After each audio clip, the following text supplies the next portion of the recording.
And good day to you, modelers, wherever you may be. Rob Lyons here with Treksphere.com, and this is our review of the new 2500 scale Enterprise model from Star Trek Discovery, out from Polar Lights, and this is available to order and in stores. It should be starting to filter into stores now, and it is available to order online. So the kit itself, as I mentioned, is in 2500 scale. Of course, the ship does look a little bit different and is sized a little bit differently in the Discovery universe. Just to give you an idea of some information provided there, 29 parts, about a foot long, or 301 millimeters for our friends elsewhere in the world. Let's take a little bit of a look now at our parts. So we have here two trees of ship parts that are molded in this kind of aluminum, this burnished aluminum look. A tree of clear parts, and then the stand, which is likewise molded in that burnished aluminum look.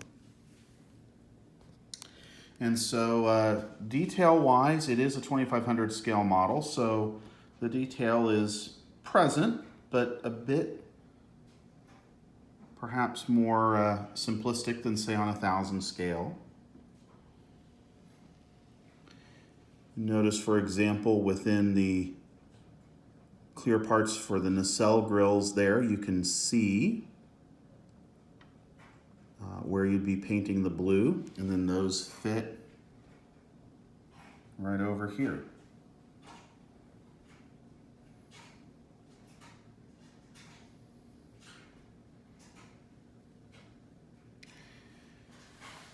And then this kit comes with full Aztec decaling.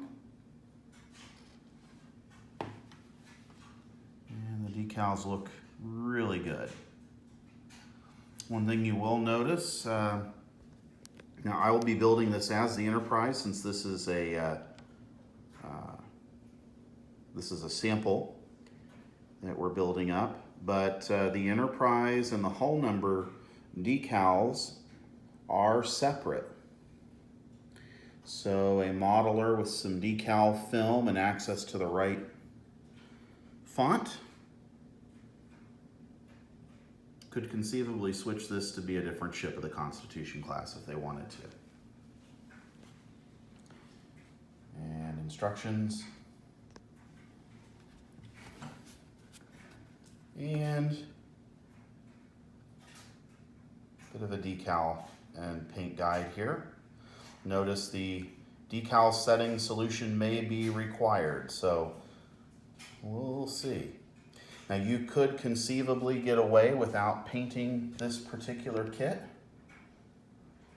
because the base color is pretty true, and these Aztec decals are going to make up for some of the other issues perhaps that would bring along, but I am going to paint this first, both the clear parts with appropriate paints, as well as probably on the trees, I'll give these a priming, and I am probably going to use Tamiya gloss aluminum as my base color.